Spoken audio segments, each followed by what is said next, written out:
Hello dudes and dudettes, it is I, Trainer Hado, and today we're going to be giving my thoughts, comments, and concerns when it comes to Bendy and the Ink Machine. Two things really fast, this is going to be a spoiler-full review, therefore ending of the game, bosses,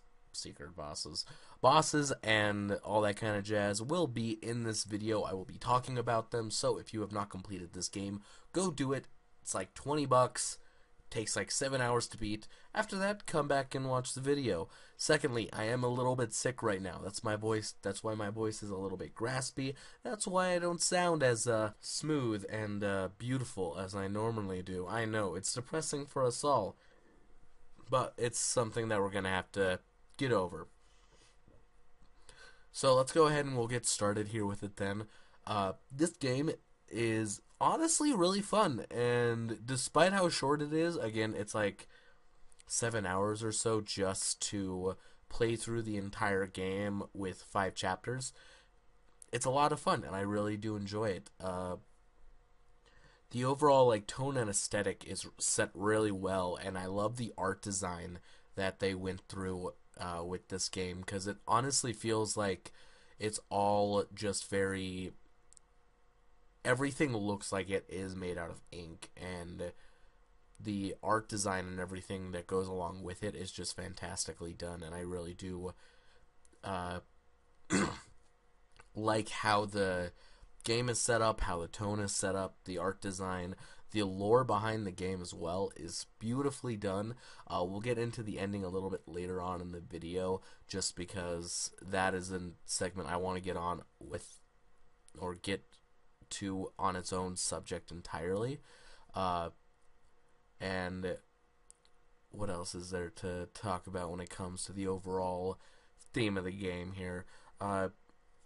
There's a few inherent issues with all of this, and one of them being is that chapters 3 and 5 are basically just fetch quests.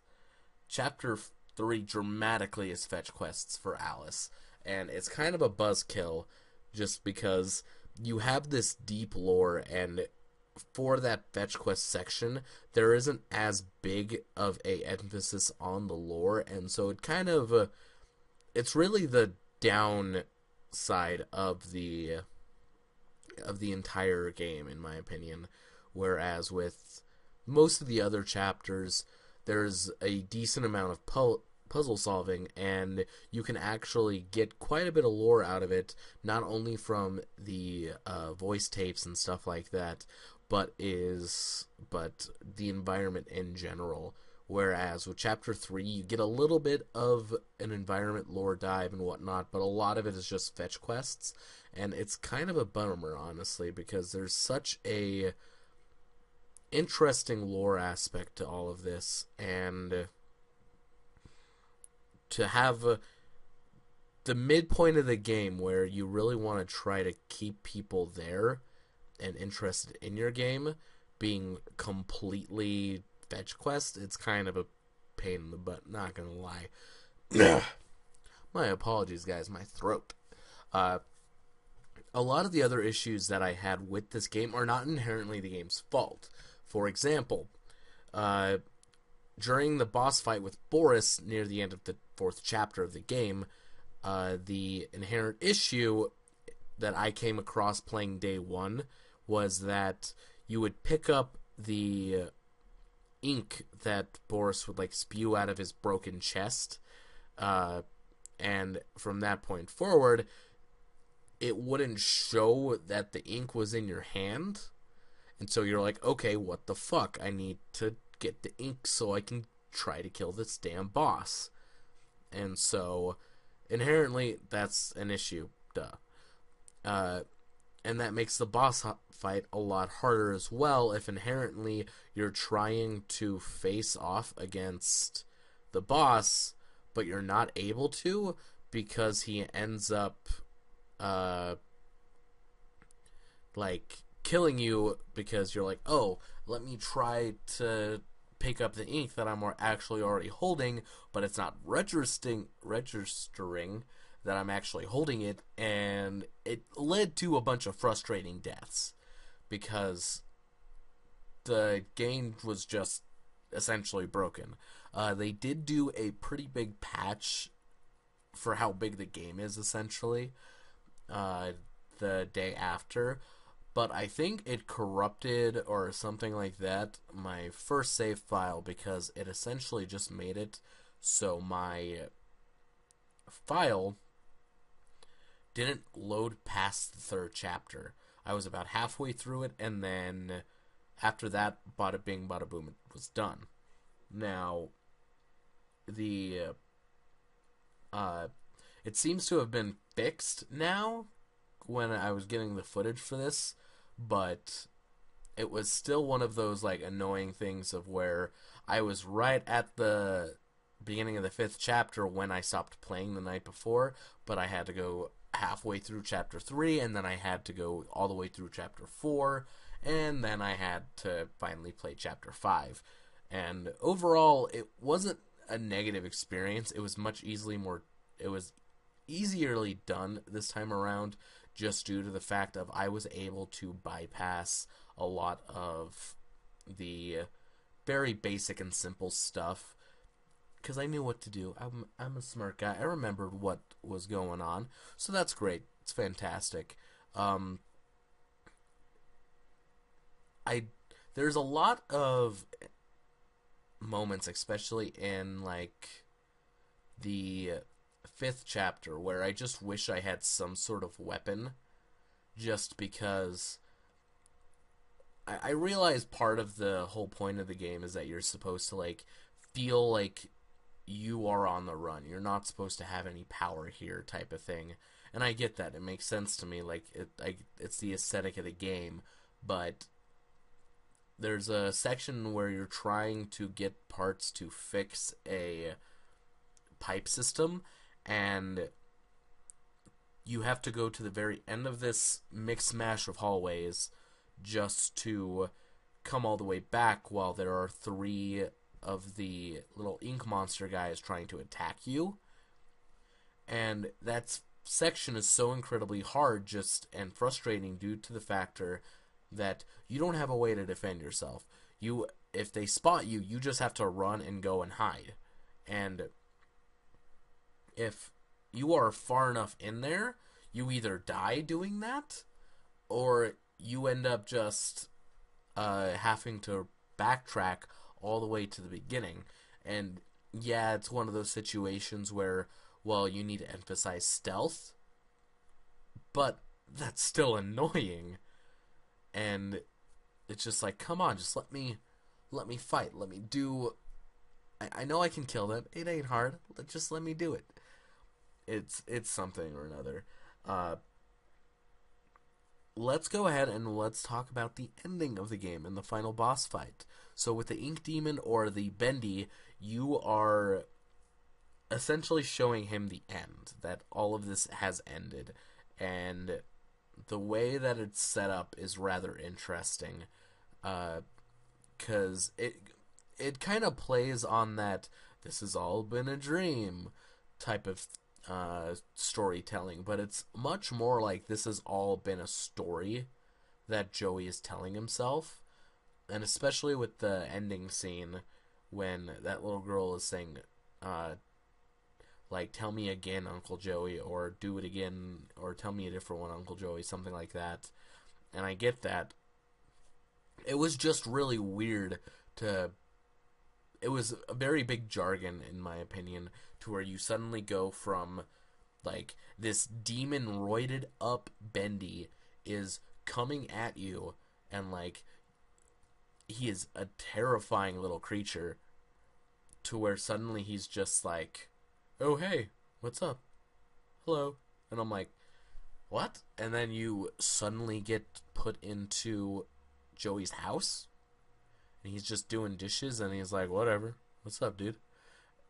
It's very strange to me, and it was very interesting to kind of just see how it went from that to there, and then you start the game over again.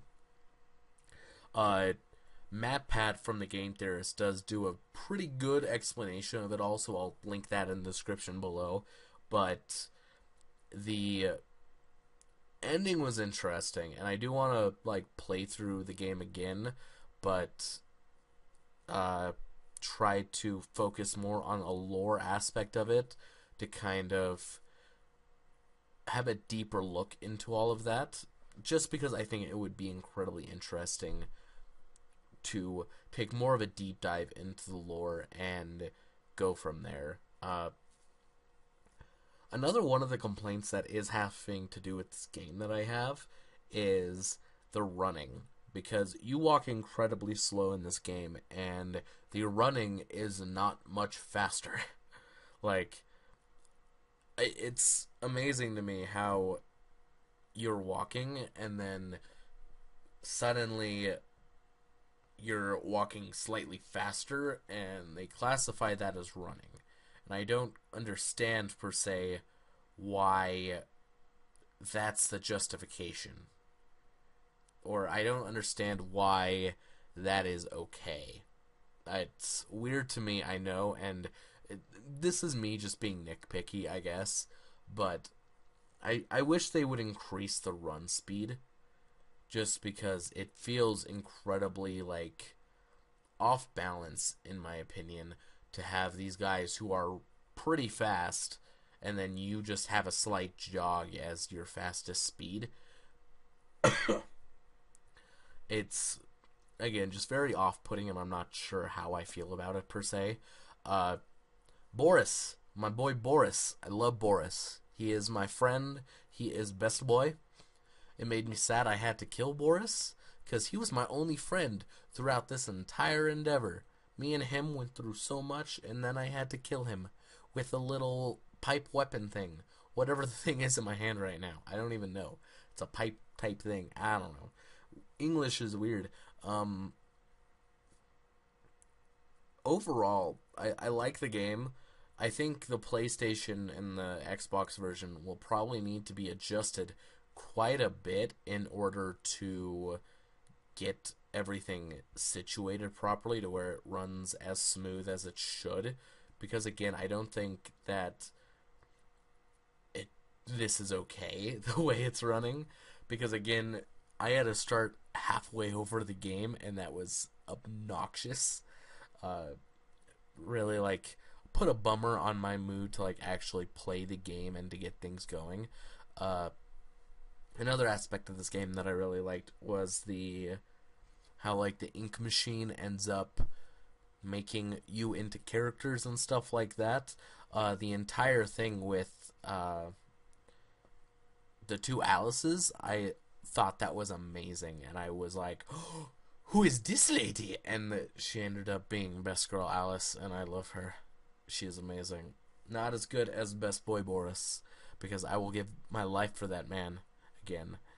And I want him to be happy, even though right now he is dead. But we will not get into that because it makes me sad and very happy, or very not happy. And the entire thing, I can say this is definitely worth the $20 that I spent buying it. I can definitely say that I will play it more in the future in order to get more and more. I might try to get platinum on this game if I'm going to be 100% with you, because I think that would be incredibly fun. But overall, I don't see a reason why you wouldn't want to get this game. And even if, like, I would even recommend this for kids to an extent, just because a lot of the horror aspect of this game is either getting chased with you not having any sort of way to defend yourself and having to go and hide, or jump scares. And I know jump scares are a big factor for a lot of people on why you don't really like games all that much and all that kind of jazz, and I get that. It makes sense to me. But overall, I just think that this game was really worth my time and my money. Again, it's super short. It's only like 7 hours or so, but I think it's completely worth it. I definitely feel like I got 7 hours worth of entertainment and more from this game, and I don't have an issue with suggesting it to anybody who wants to play it or thinks it may be an interesting play to like waste a weekend on or something like that, absolutely go for it.